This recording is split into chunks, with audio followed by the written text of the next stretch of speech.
Assalamualaikum warahmatullahi wabarakatuh. Salam sejahtera untuk kita semua.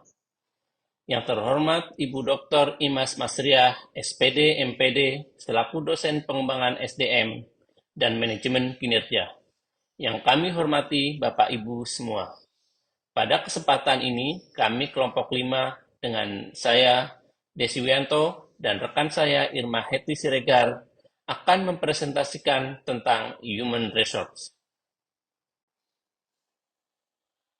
Gary Dessler mengatakan Human Resource Scorecards adalah alat yang berfungsi untuk mengukur dan menilai tingkat efektivitas serta efisiensi dari fungsi human resource khususnya dalam membentuk perilaku karyawan yang sesuai, sehingga tujuan perusahaan dapat tercapai. Dan menurut Mas Ruroh, bahwa Human Resource Scorecards adalah suatu sistem pengukuran kinerja sumber daya manusia yang mengaitkan antara orang, strategi, dan kinerja untuk menghasilkan perusahaan yang unggul. Dengan demikian dapat ditarik kesimpulan, Human Resource Scorecards merupakan sebuah cara untuk mengukur dan menampilkan kinerja secara komprehensif yang diselaraskan secara langsung dengan keseluruhan visi, misi, dan tujuan perusahaan.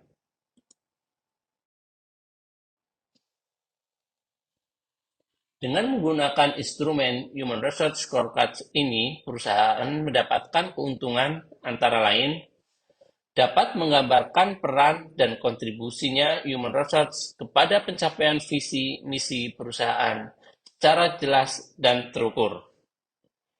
Human Resource Scorecard juga dapat memaksimalkan human resource dalam mengendalikan biaya yang dikeluarkan dan nilai yang dikontribusikan pada perusahaan.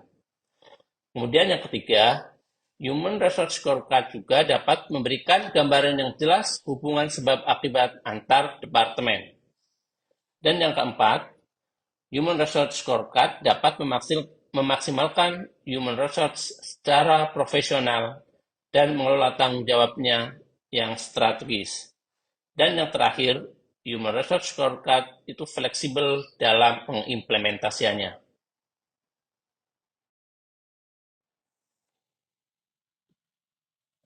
Menurut Becker, manfaat Human Resource Scorecard bagi perusahaan di sini ada 6, antara lain yang pertama, memperjelas perbedaan antara human resource double dengan human resource deliverable. Human resource double di sini yaitu sumber daya manusia yang tidak mempengaruhi implementasi strategi perusahaan, sedangkan human resource deliverable merupakan SDM yang mempunyai pengaruh terhadap implementasi strategi perusahaan. Jadi yang membedakan di sini yaitu sumber daya manusia yang mempunyai pengaruh atau tidak mempunyai pengaruh terhadap strategi perusahaan. Yang kedua, menggunakan leading indicator, yaitu indikator yang menilai status faktor kunci kesuksesan yang mendorong implementasi dari strategi perusahaan. Model SDM strategi memberi kontribusi yang menghubungkan keputusan sumber daya manusia dan sistem dengan human resource deliverable, di mana mempengaruhi key performance driver dalam implementasi strategi perusahaan. Misalnya, kepuasan pelanggan atau fokus terhadap peningkatan kompetensi karyawan perusahaan.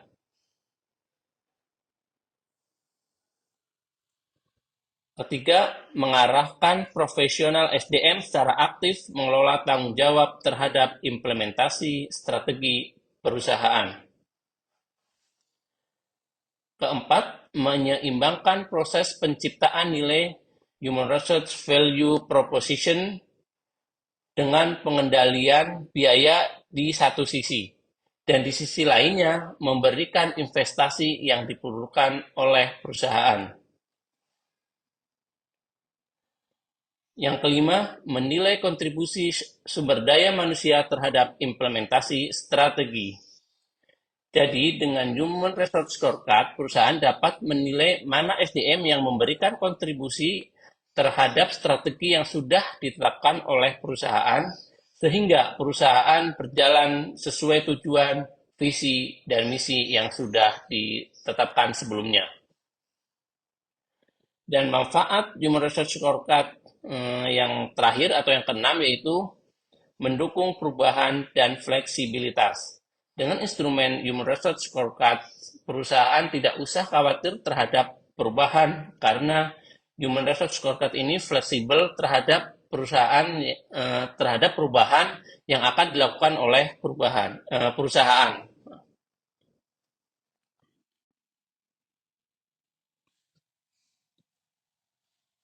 Berikut merupakan langkah dalam merancang suatu sistem pengukuran Human Resource Scorecard. Di sini ada 7 langkah dan dalam membaca diagram ini yaitu searah jarum jam. Yang pertama yaitu mendefinisikan strategi bisnis perusahaan dengan jelas, sehingga pelaku manajemen dalam perusahaan tersebut mampu mengimplementasikan secara maksimal strategi bisnis yang dijalankan oleh perusahaan. Yang kedua, membangun kasus bisnis untuk sumber daya manusia sebagai sebuah model strategis. Dan yang ketiga, menciptakan peta strategis.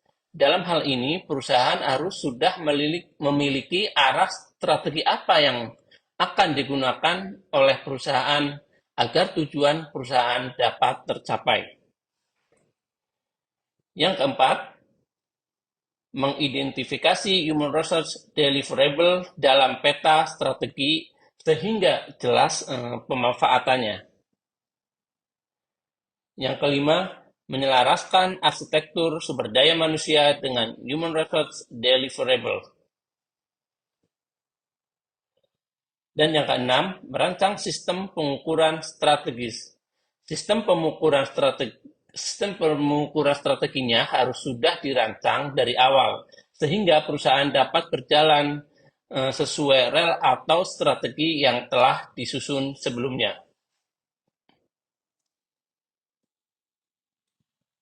Dan langkah yang terakhir atau yang ketujuh yaitu mengelola implementasi melalui pengukuran. Perbedaan antara Human Resource dengan Balance Scorecard adalah bahwa Balance Scorecard lebih mengukur kinerja perusahaan berupa tangible asset, sedangkan Human Resource Scorecard lebih mengukur kinerja sumber daya manusia perusahaan yang berupa intangible asset.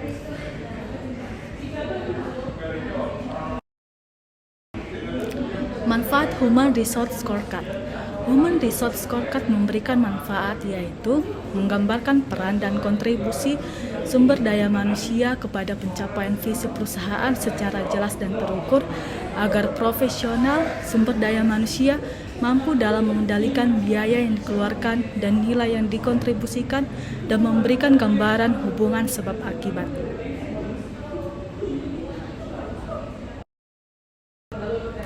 Manfaat Human Resource Scorecard menurut Brian A. Becker, yang pertama, memperkuat perbedaan antara HR doable and HR deliverable, dan yang kedua, mengendalikan biaya dan menciptakan nilai, dan yang ketiga, HR Scorecard mengukur leading indicator, dan yang keempat, HR Scorecard memungkinkan profesional SDM mengelola secara efektif tanggung jawab strategi mereka, dan yang kelima, HR Scorecard mendorong fleksibilitas dan perubahan. Dan yang terakhir ada kesimpulan, HR Scorecard merupakan suatu pendekatan baru dalam pengukuran kinerja SDM dalam rangka meningkatkan kinerja organisasi. Model pengukuran ini sangat penting bagi manajer SDM untuk menghadapi tantangan di masa depan, mengingat lingkungan yang selalu berubah. Setelah mempelajari HR Scorecard diharapkan akan memberikan manfaat bagi profesi SDM dalam memahami perbedaan antara HR doables atau kinerja SDM yang tidak mempengaruhi implementasi strategi perusahaan dengan HR deliverable atau kinerja SDM yang mempengaruhi implementasi strategi perusahaan. Di samping itu, dapat mengetahui dan mengukur leading indikator dan lagging indikator di mana model SDM yang strategik memberi kontribusi yang menghubungkan keputusan SDM dan sistem SDM dengan HR deliverable dan selanjutnya mempengaruhi key performance driver dalam implementasi strategi. Dan yang terpenting adalah para profesional SDM dapat secara efektif mengelola tanggung jawab yang strategik, yaitu fokus pada pengembalian keputusan yang tepat yang akhirnya mempengaruhi implementasi strategi organisasi.